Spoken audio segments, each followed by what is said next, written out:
এটাকে বলা হয় কাঁদর। ঠিক আছে, জল শুকিয়ে গেছে, এটা দিয়ে মাছ আসছে, এই ড্রেনটা দিয়ে মাছ এসে আমার সেই বন্ধু রাজীব, সে আড়া ডাঁড়া, ঠিক আছে।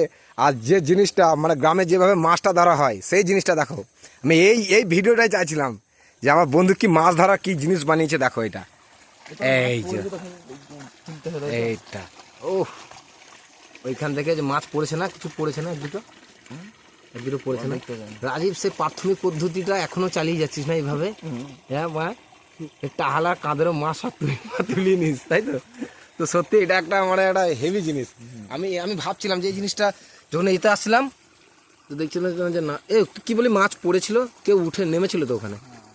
এটা হচ্ছে মাছ ধরার ফাঁদ, ঠিক আছে। ও মাছ ধরার মরণ ফাঁদ, ওই জলটা পড়ছে, আর ওই যে কলসিটা দেখতে পাচ্ছ, কলসি, ওই কলসির মধ্যে এখানে মাছগুলো লাফায় আর কলসির মধ্যে গিয়ে পড়ে, মানে একটা আলাদাই জিনিস।